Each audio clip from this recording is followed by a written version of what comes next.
백목사의 크리스천 독서교실. 이번 시간은 실화소설 세브란스 병원 이야기라는 책을 소개합니다. 민혜숙 저자하고요. K4 이북스에서 출간됐는데 2014년 11월 30일 출간된 책입니다. 자, 실화소설이라는 게 좀 특이하죠.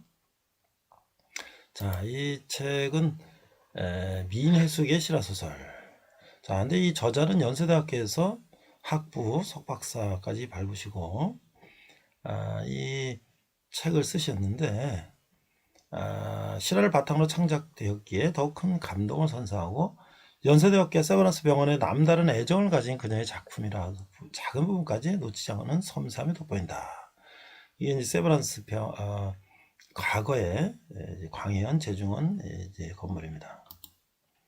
자, 저자 민혜숙은 앞서서 이제 연세대학교에서 학부 석박사를 하시고 대원여고 외고에서 불어 선생님 하셨는데 다시 이제 전남대에서 국문학 박사학위도 받으시고 여러 책을 이제 저술하셨고 현재는 광주대학교에서 전남대학교, 광주대학교 가르쳤고 호남신학대학교 조교수로 계시는 분이에요.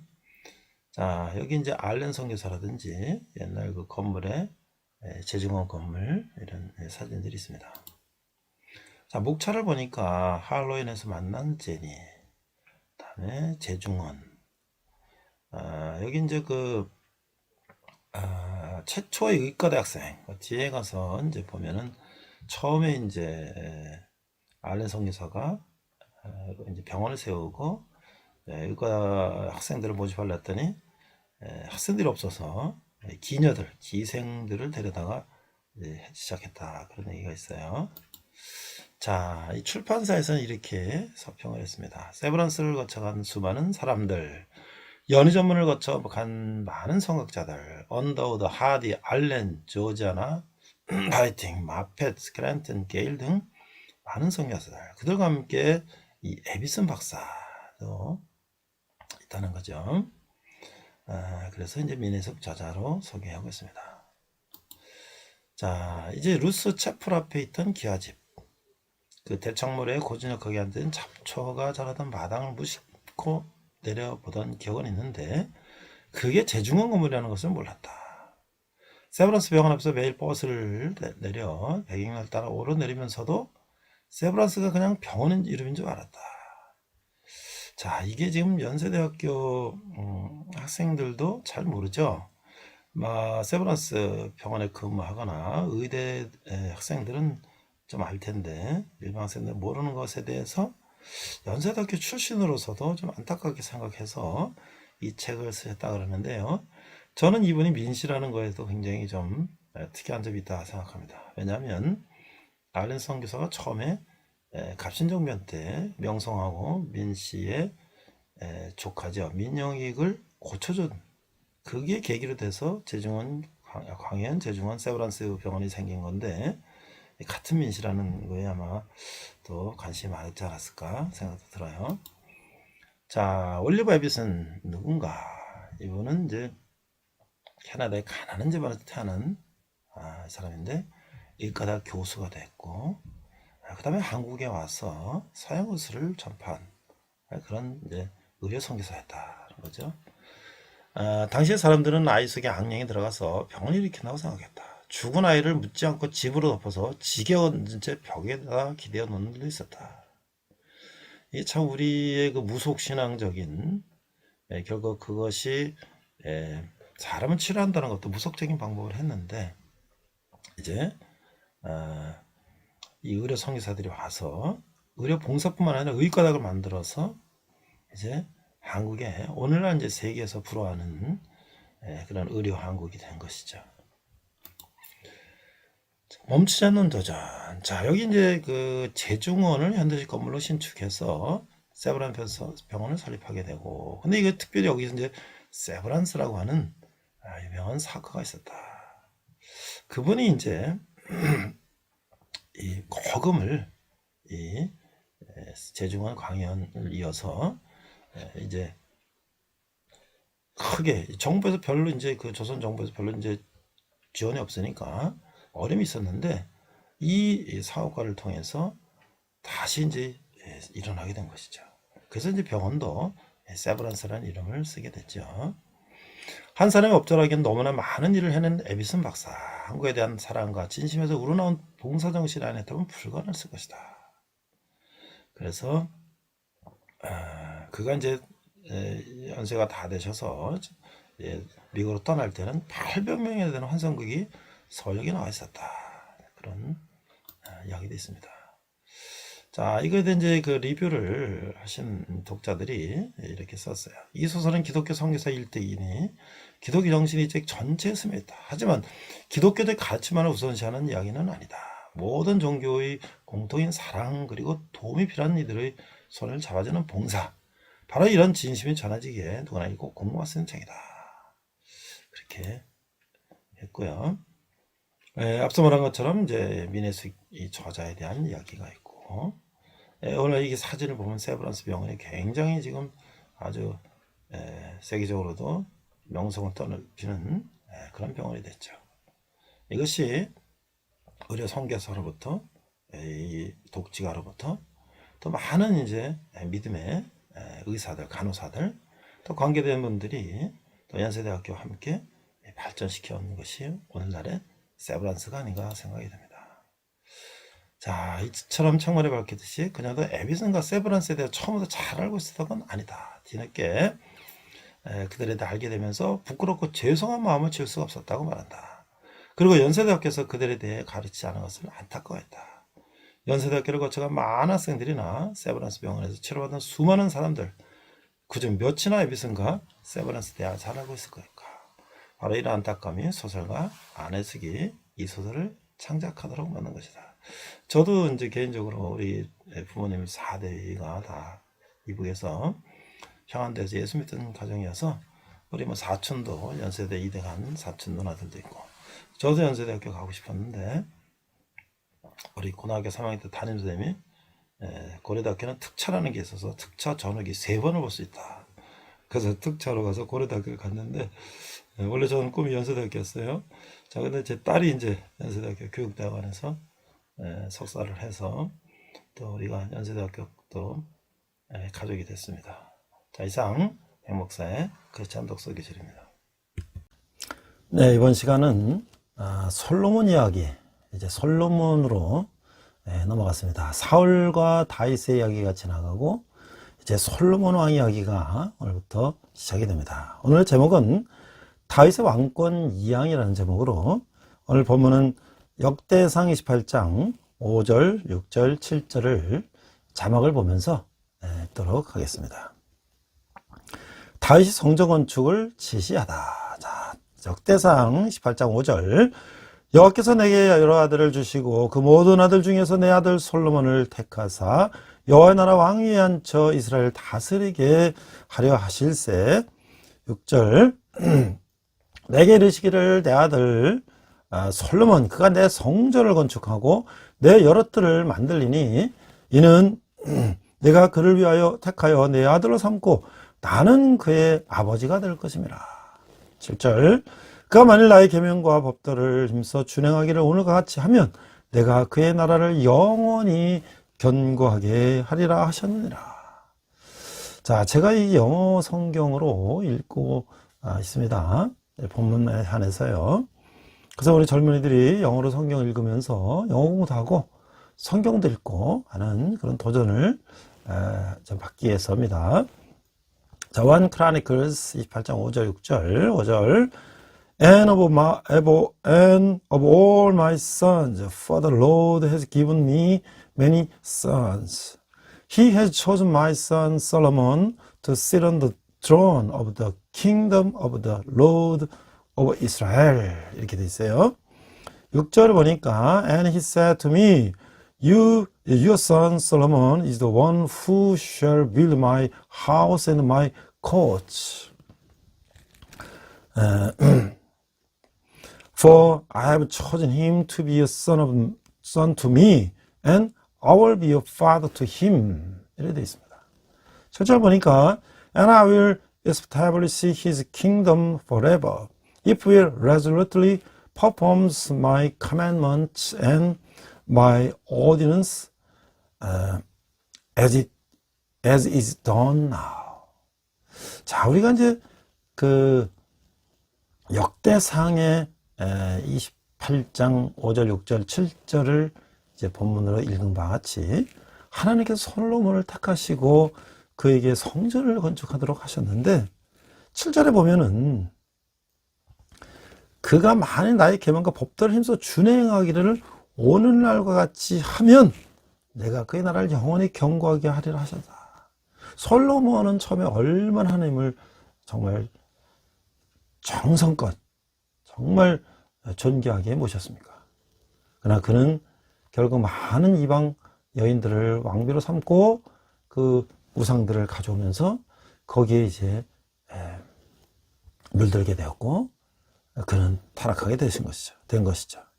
자, 그럼 먼저 다윗이 고관들에게 이제 유언을 남긴 것을 우리가 보면은 다윗은 먼저 고관들을 소집하고 성전 건축을 이루지 못한 이유와 솔로몬의 왕위 계승에 대해서 이제 설명하고 있어요. 그리고 이제 율법과 계명에 순종하여 백성을 다스릴 것을 당부하고 있죠. 다윗은 비록 지금까지 그가 왕국을 건설하여 백성을 효율적으로 다스려 오기는 했지만 이 솔로몬이 왕이 오른 뒤에 여호와의 신앙이 무너지게 된다면 이스라엘 왕국 역시 유지되기 어려울 것으로 확신했다는 것이죠. 그래서 모든 고관에게 여호와의 신앙의 보존을 위해서 성전을 건축하고 계명을 준수할 것을 거듭 당부한 것이죠. 이스라엘은 신정국가에게 이스라엘의 진정한 통치자는 왕이 아니라 하나님이시라는 것을 이 진리를 강조한 것이에요. 자, 그러면 28장 역사상 28장 1절부터 우리가 자막을 보고 어떻게 당부했는지를 한번 읽어보도록 하겠습니다. 저는 이 성경을 통독을 하면서 말씀을 전하고 있어요. 그래서 우리가 내용을 파악하는 것도 중요하지만 그 말씀이 어떻게 되어 있는지를 직접 우리가 보는 것입니다. 1절 다윗이 이스라엘의 모든 고관들 곧 각 지파의 어른과 왕을 섬기는 반장들과 천부장들과 백부장들과 및 왕과 왕자의 모든 소유와 가축의 감독과 내시와 장사의 모든 용사를 예루살렘으로 소집하고 2절 이에 다윗 왕이 일어서서 이르되 나의 형제들 나의 백성들아 내 말을 들으라 나는 여호와의 언약궤 곧 우리 하나님의 발판을 봉헌할 성전을 건축할 마음이 있어서 건축한 재료를 준비하였으나 3절 하나님이 내게 이르시되 너는 전쟁을 많이 한 사람이라 피를 많이 흘렸으니 내 이름을 위하여 성전을 건축하지 못하리라 하셨느니라. 4절 그러나 이스라엘 하나님 여호와께서 전에 나를 내 부친의 온 집에서 택하여 영원히 이스라엘 왕이 되게 하셨나니 곧 하나님의 유다 지파를 택하사 머리를 삼으시고 유다의 가문에서 내 부친의 집을 택하시고 내 부친의 아들들 중에서 나를 기뻐하사 온 이스라엘 왕으로 삼으셨느니라. 5절 여호와께서 내게 여러 아들을 주시고 그 모든 아들 중에서 내 아들 솔로몬을 택하사 여호와의 나라 왕위에 앉혀 이스라엘을 다스리게 하려 하실세. 우리가 본문 읽었죠? 6절 내게 이르시되 내 아들 솔로몬 그가 내 성전을 건축하고 내 여러 뜰을 만들리니 이는 내가 그를 택하여 내 아들로 삼고 나는 그의 아버지가 될 것임이라. 7절 그가 만일 나의 계명과 법도를 힘써 준행하기를 오늘같이 하면 내가 그의 나라를 영원히 경고하게 하리라 하셨느니라. 8절 이제 너희는 온 이스라엘 곧 여호와의 회중이 보는 데에서 와 우리 하나님이 들으시는 데에서 너희 하나님 여호와의 모든 계명을 구하여 지키기로 하라. 그리하면 너희가 이 아름다운 땅을 누리고 너희 후손에게 끼쳐 영원한 기업이 되게 하리라. 이렇게 말씀하고 있어요. 자, 그러면 이제 솔로몬을 향한 다윗의 유언은 어떨까요? 28장 9절 21절에 보니까 이 다만 솔로몬에게 준 유언은 성전의 설교도를 자세히 설명하는 것이 중심 내용을 이루고 있어요. 다윗은 성전 건축에 필요한 모든 재료를 준비했을 뿐만 아니라 설계도까지 마련해놓고 그것을 솔로몬에게 넘겨준 거예요. 이 설계도는 하나님의 성령을 통해서 계시된 것으로서 광야에서 모세에게 의해서 세워진 성막 제도에 근거하고 있다는 거야. 9절을 보니까 내 아들 솔로몬아 너는 내 아버지 하나님을 알고 온전한 마음과 기쁜 뜻으로 섬길지어다. 여호와께서는 모든 비유를 감찰하사 모든 의도를 아시나니 내가 만일 그를 찾으면 만날 것이요 만일 내가 그를 버리면 그가 너를 영원히 버리시리라. 10절 그런즉 이제 너는 삼가일지어다. 여호와께서 너를 택하여 성전의 건물을 건축하게 하셨으니 힘써 행할지니라 하니라. 이 솔로몬을 향한 이 유언도 성전 건축을 당부한다는 점에서는 고관들에게 했던 거하고 그 요지가 같다는 거예요. 그 11절 다윗의 성전의 복도와 그의 집들과 그 곡관과 다락의 골방과 속죄소의 설계도를 그의 아들 솔로몬에게 주고 12절 또 그가 영감으로 받은 모든 것 곧 여호와의 성전의 뜰과 사면의 모든 방과 하나님의 성전 곡관과 성물 곡관의 설계도를 주고 3절 또 제사장과 레위 사람의 반열과 여호와의 성전을 섬기는 모든 일과 여호와의 성전을 섬기는 데 쓰는 모든 그릇의 양식을 설명하고 또 모든 섬기는 데 쓰는 금기구를 만들 금의 무게와 모든 섬기는 데 쓰는 은기구를 만들 은의 무게를 정하고 15절 또 금 등잔대들과 그 등잔 곧 각 등잔대와 그 등잔을 만들 금의 무게와 은 동잔대와 등잔대와 그 금잔을 만들 은의 무게를 각기 그 기구에 알맞게 하고 16절 또 진설병의 각 상을 만들 금의 무게를 정하고 은상을 만들도 그렇게 하고 17절 갈고리와 대적과 종지를 만들어 순금과 금잔 곧 각 잔을 만들 금의 무게와 또 은잔 곧 각 잔을 만들 은의 무게를 정하고 18절 또 향단에 쓸 순금과 또 순의 금 그룹들의 설계도대로 만들 금의 무게를 정해주니 이 그룹들은 날개를 펴서 여호와의 언약궤를 덮는 것이더라. 19절 다윗이 이르되 여호와의 손이 내게 임하여 이 모든 일의 설계를 그려 나에게 알려주셨느니라. 그러니까 이게 지금 성소 지성소로 들어가는 성소에 가면 진설병과 촛대와 향을 피는 그 모습을 그대로 설명하고 있어요. 그다음 지성소에 들어가면은 거기 법궤의 그 그룹들 천사의 날개로 들어가고 그런 것까지 다 이렇게 설명하고 있는 거예요. 자, 그리고 이제 마지막에 다윗은 이제 격려를 하고 있어요. 또 그 아들 솔로몬에게 이르되 너는 강하고 담대하게 일을 행하라. 두려워하지 말며 놀라지 말라. 내가 여호와의 성전 공사의 모든 일을 마치기까지 여호와 하나님 나의 하나님이 너와 함께 계셔서 내게서 떠나지 아니하시고 너를 버리지 아니하시리라. 21절 제사장과 레위 사람의 반이 있으니 하나님의 성전의 모든 공사를 도울 것이요 또 모든 공사에 유능한 기술자가 기쁜 마음으로 너와 함께 할 것이요 또 모든 지휘관과 백성이 온전히 내 명령 아래에 있으리라. 이 특별히 다윗 자신에서 이 체험에서 나온 것으로서 왕으로서 훌륭하게 통치하는 방법이 하나님을 의지하는 것이라는 것을 가르쳐주고 있어요. 하나님 함께 하셔야 백성도 왕을 지지할 것이기에 다윗은 솔로몬에게 먼저 성전 건축을 통해서 하나님과 올바른 관계를 가지라고 권면하고 있는 거야.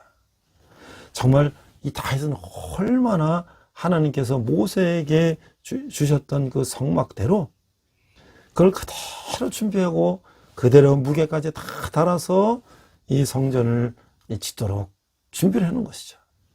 그럼 모든 고관들도 다 합심해서 성전을 짓도록 그렇게 명령을 했어요.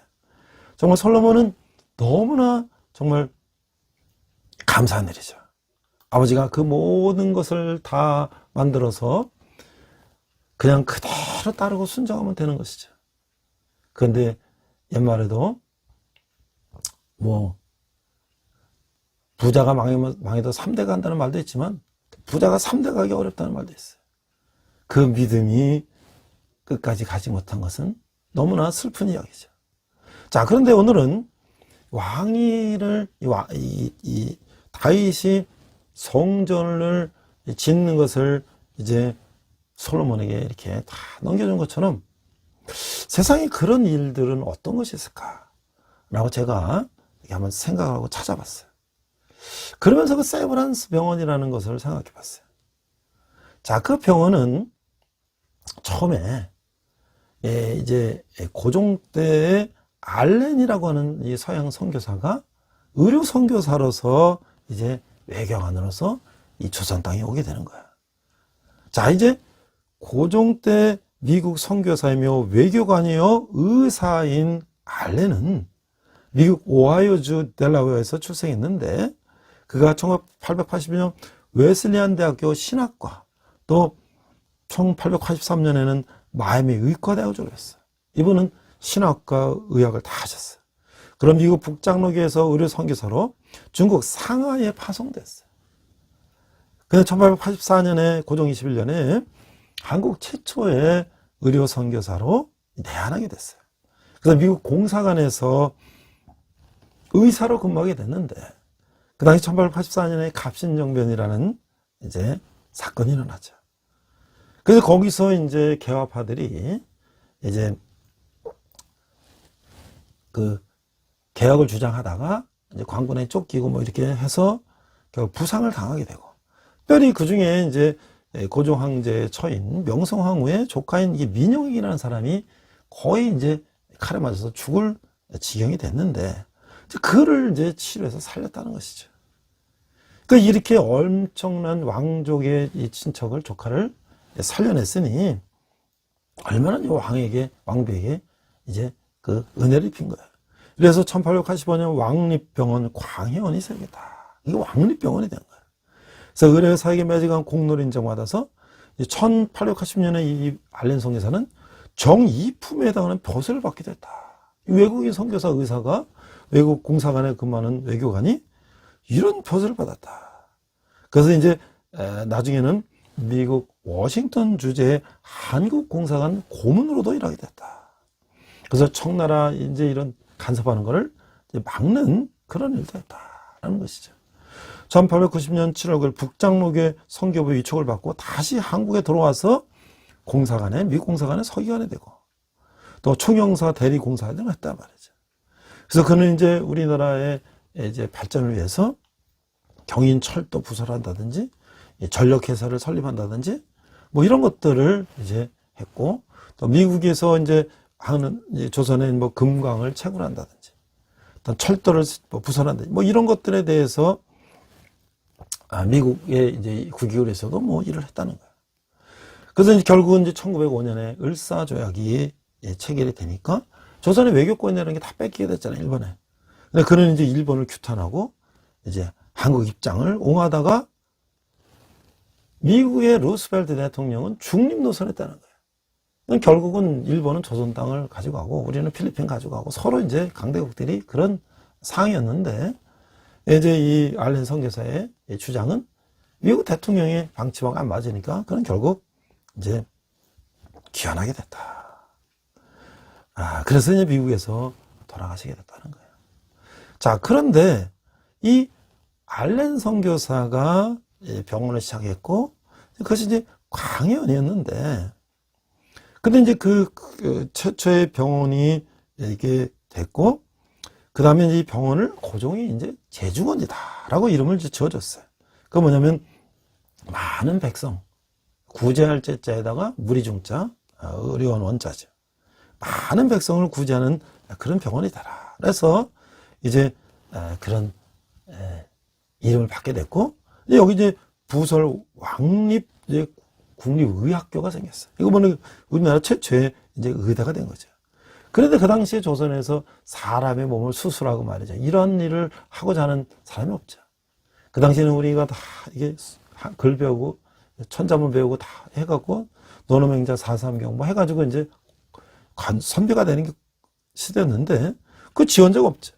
그래서 이제 그 당시에 관청마다 관기가 있죠. 기생들이 관청에 소속된 기생들이 있어요. 그들을 뽑아가지고 첫 입학생을 세웠다.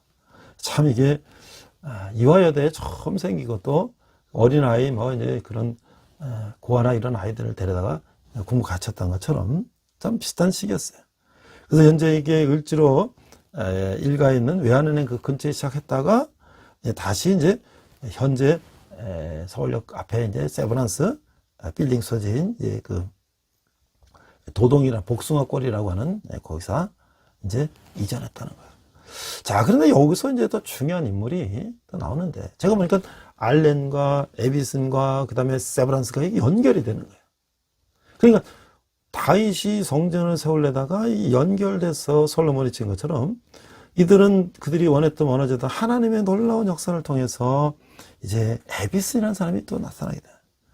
여러분, 영국 요크주에 태어나서 캐나다 온타리오에서 이제 온타리오 약학대학을 졸업하고 또 토론토 의과대학을 우수 성적을 졸업했는데, 그가 교수를 하다가 이제 마침 거기 토론토를 방문한 언더우드 선교사, 연세대학교 연희 전문을 세운 언더우드 선교사가 한국에 선교사로 옮겼겠다.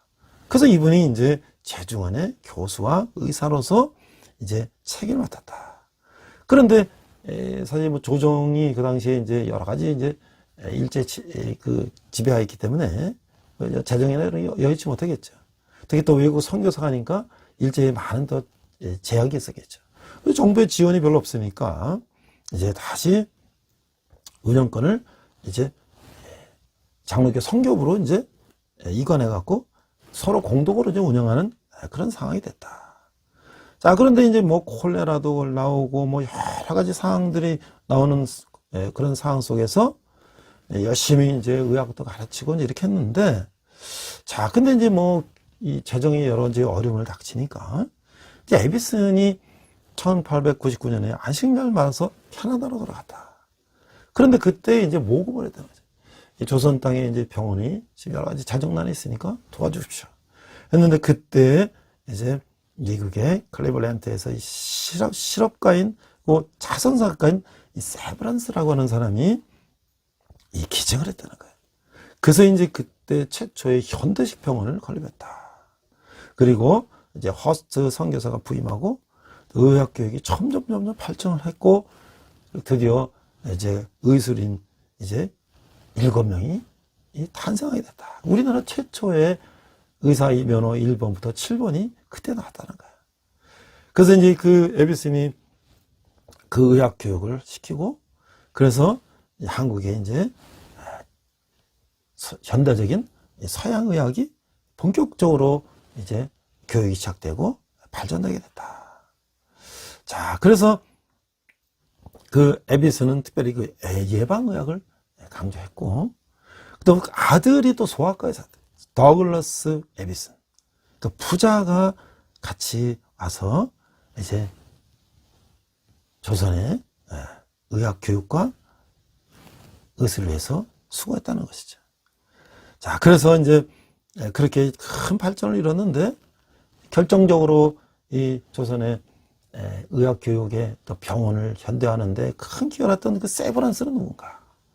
그는 기독교인 실업가고 자선사학가인데 미국 오하이주의 클리블랜드에서 출생했어요.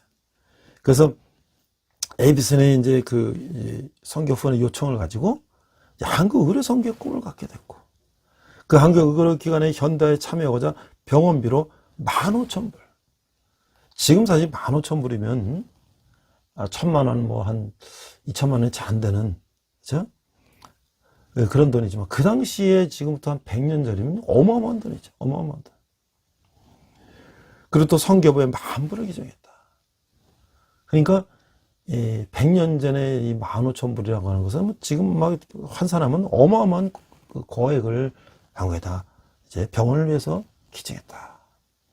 그래서 미국 북장로 선교부는 이 비용으로 당시 한국 정부로부터 인수와 운영하던 이 서울역 앞에 있는 세브란스 병원을 이제 재건축했다는 거예요. 그래서 병원 공사를 하고 그 이름을 따서 세브란스라는 이름을 짓게 됐다. 그래서 나중에 이제 세브란스 의대와 연희 전문을 이제 합쳐서 연세대학교가 됐다라는 것이죠.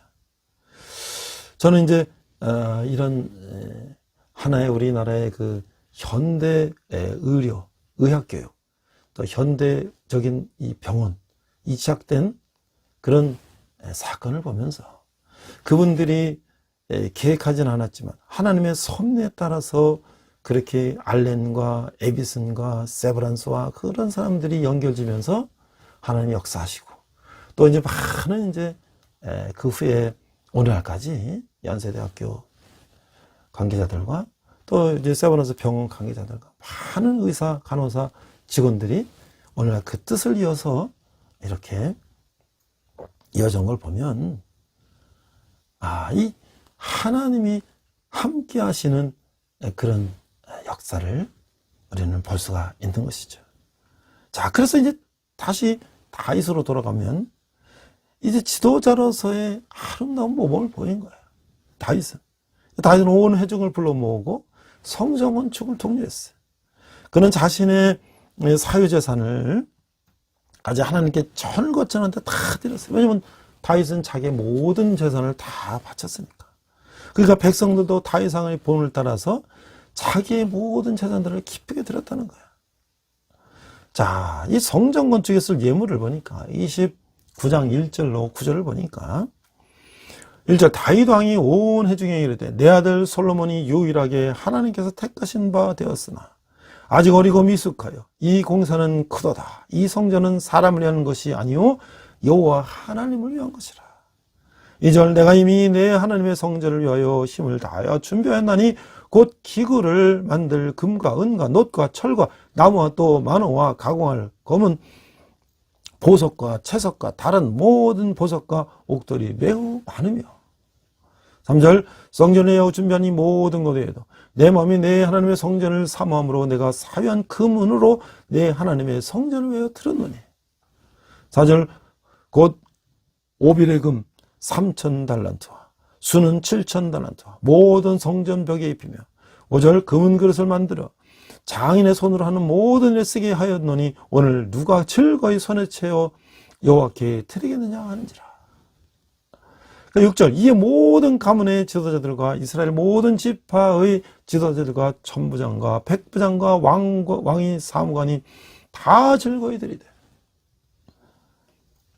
7절, 하나님의 성전 공사를 위하여 금 5,000달란트와 금 10,000다릭, 은 10,000달란트와 놋 18,000달란트와 700,000달란트를 드리고. 8절, 보석을 가진 모든 사람은 게르손 사람 아히엘의 손에 맡겨 여호와의 성전 곳간에 드렸더라. 9절, 백성들은 자원하여 드렸으므로 기뻐하였으니 곧 그들이 성심으로 여호와께 자원하여 드렸으므로 다윗 왕도 심히 기뻐하니라. 자, 이게 말이죠. 다윗이 자신의 개인적으로 소유한 것을 하나님께 이게 드렸다는, 그의 질서라 백성들도 뒤따랐다는 거예요. 그래서 이 두 가지 결과를 우리가 볼 수 있는 거예요. 우선 성전을 위한 모든 자재가 다 준비했다는 거예요. 그리고 보다 더 중요한 사실, 백성들이 하나님께 즐거이 경배하게 됐다는 거예요.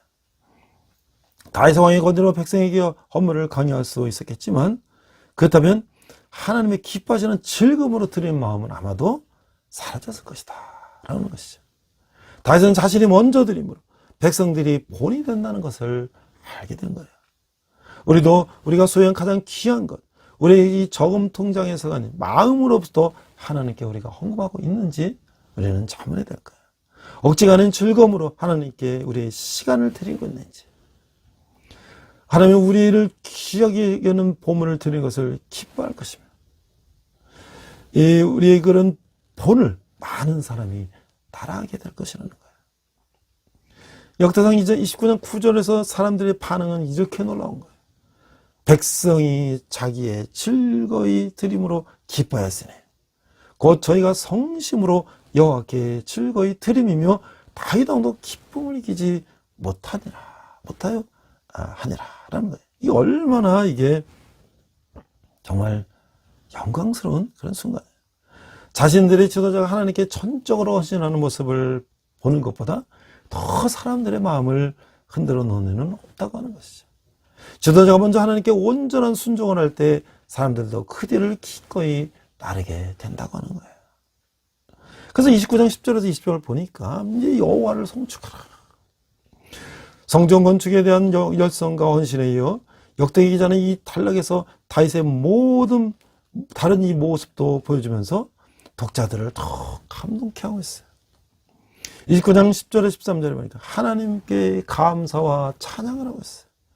이 다윗의 감사들은 이렇게 시작됩니다. 10절 다윗이 온 회중 앞에서 여호와를 송축하여 이르되 우리 조상 이스라엘의 하나님 여호와여 주는 영부터 영원까지 송축 받으시옵소서. 11절 여호와여 위대하신가 권능과 영광과 승리와 위엄이 다 주께 속하였사오니 전제 있는 것이 다 주의 것이요 주의 것이로소이다. 여호와여 주권도 주께 속하였사오니 주는 높으사 만물의 머리이십니다. 12절 부가 기가 주께로 말미암고 또 주는 만물의 주제가 되사 손에 권세와 능력이 있사오니 모든 사람을 크게 하실세 하심과 강하게 하심이 주인의 손에 있나이다. 3절 우리 하나님이여 이제 우리가 주께 감사하며 주의 영원한 이름을 찬양하나이다. 다윗은 하나님께 감사 찬양을 드리고 있어요. 먼저 다윗은 하나님을 높이고 있어요.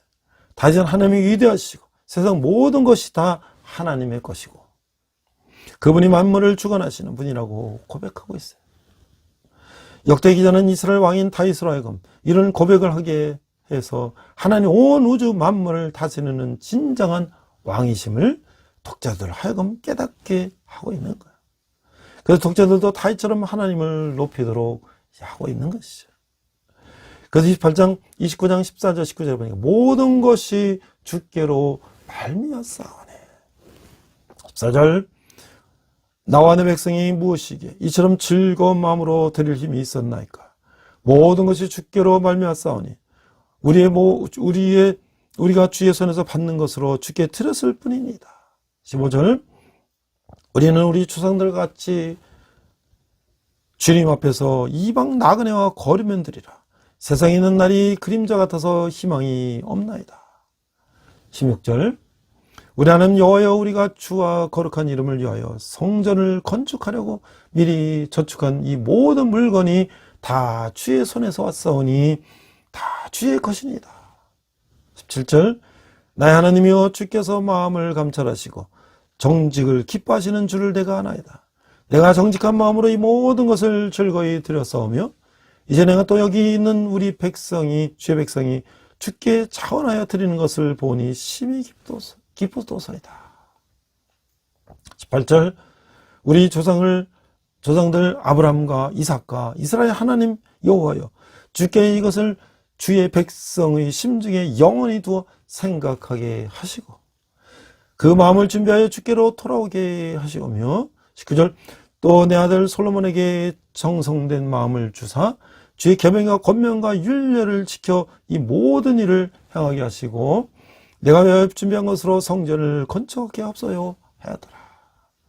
참 이 다윗은 온갖 정성을 다해서 성전 건축에 필요한 자재들을 준비하고 사람들을 설득해서 그들도 최선을 다해서 이 허물하게 하는 거예요.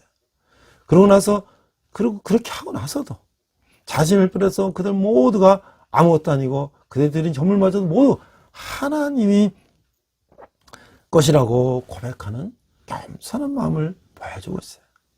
역대 기자는 다시 얼마나 겸손한 왕인지를 이제 독자들에게 보여주고 있는 것이죠. 이제 29장 20절 보니까 나의 하나님 여호와를 송축하라. 20절 다윗이 온 회중에 이르되 너희는 너희 하나님 여호와를 송축하라 하며 회중이 그의 조상들의 하나님 여호와를 송축하고 머리를 숙여 여호와의 왕에게 절하고. 자, 이 하나님께 감사 찬송을 드리던 다윗은 그곳에 모든 사람들에게도 하나님을 찬송하는 것을 권유하고 있어요. 그래서 모든 하나님을 송축하는 거예요. 역대 기자는 항상 모두가 동참하는 모습을 보여주려고 하고 있어요. 그래서 이제 그 섭리에 순종하는 믿음을 21절에서 30절까지 보여주고 있는데 21절에서 21절 상반절 보니까 온 이스라엘 위해서 풍성한 제물을 드렸다. 성전 건축의 모든 것 이제는 또 제물까지 드리겠어요. 21절 이튿날 여호와께 제사를 드리고 또 여호와께 번제를 드리니 수송아지가 1000마리요 수장이 1000마리요 어린 양이 1000마리요 또 그 전제라 온 이스라엘 위하여 풍성한 제물을 드리고 이날에 무리가 크게 기뻐하여 여호와 앞에서 먹으며 마셨더라. 이건 말이죠. 이 전 이스라엘의 잔치의 잔치. 다윗과 이스라엘은 온 회중이 하나님께 감사 찬송한 다음 하나님께 제사를 드리고 온 무리가 잔치를 벌이며 크게 기뻐하는 거예요. 역대 기자도 바벨론에서 귀국한 다음에 이렇듯 모두가 기뻐한 나라를 만들기 위해서 애썼을 거예요. 이게 이 역대상하는 이제 애굽에 바벨론 포로 갔다 와서 다시 이제 이 정리한 책이잖아요. 자, 그래서 29장 20절 하반절 25절 보니까 솔로몬은 이제 왕으로 다시 삼아갔어요. 무리가 다윗의 아들 솔로몬을 다시 왕으로 삼아 기름을 부어 여호와께 올려 주권자가 되게 하고 사도에게도 기름을 부어 제사장이 되게 하니라. 23절 솔로몬이 여호와께서 주신 왕이 앉아 아버지 다윗의 왕이 되어 형통하니 온 이스라엘이 그의 명령에 순종하며.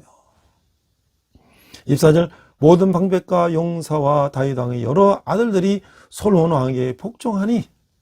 25절 여호와께서 솔로몬을 모든 이스라엘 목전에서 심히 크게 하시고 또 왕의 위임을 그에게 주사 그 전 이스라엘 모든 왕보다 뛰어나게 하셨더라. 자, 22장 하반절에서 25절까지는 이 솔로몬이 다윗을 위해서 왕이 오른 것을 초점을 맞추고 있어요. 하나님이 그를 뛰어나게 하셨다고 말하고 있어요. 그리고 모든 사람이 한 마음으로 솔로몬에게 복종하고 있죠. 역대 기자는 모두가 하나 되는 나라, 모두가 왕을 존중하고 왕의 뜻에 따른 그런 나라를 영원했다는 것이에요.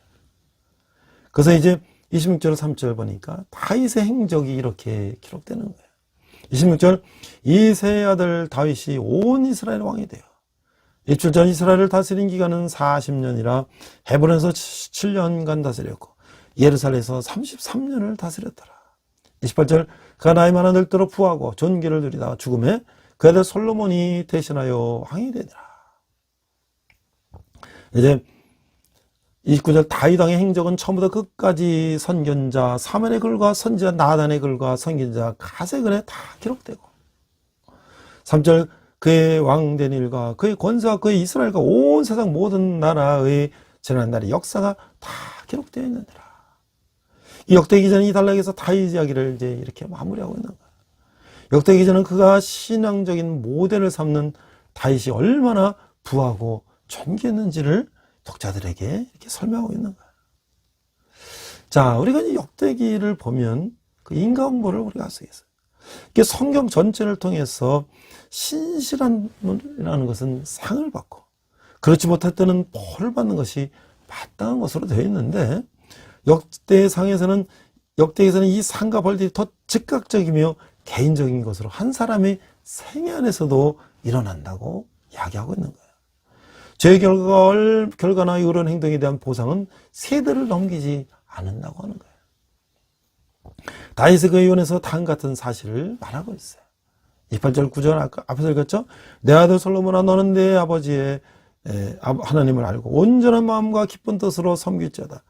여호와께서는 모든 마음을 감찰하사 모든 의도를 아시나니 내가 만일 그를 찾으면 만날 것이요 또 내가 그를 버리면 그가 너를 영원히 버리시리라. 이런 인과응보적인 신학은 절대적인 신적 공의한 권리가 아니라 하나님의 철회되지 않는 언약의 국률이다. 이게 뭔 역사상 17장 13절에서 이렇게 얘기했죠. 나는 그의 아버지가 되고 그는 나의 아들이 되리니 나의 인자를 그에게서 빼앗지 아니하기를 내가 내 전에 있던 자에게서 빼앗은 것 같이 하지 아니할 것이며 라고 이제 말씀하고 있는 거예요. 그래서 우리가 아사나 여호람이나 요아스나 아마시아 우시아 왕들의 이야기도 상을 받는 기간과 그렇지 않은 기간으로 이렇게 나눠지는 것이죠. 아모나스의 경우는 예외적으로 신실하지 못했을 경우에도 이 번영이 있었지만 역대 기자는 하나님과 왕 사이에서 상호작용하는 이 모든 원인과 결과는 하나님이면 영적 교훈으로 제시하고 있다라고 하는 것이죠. 자, 앞에서 제가 이제 그 세브란스 얘기를 했죠.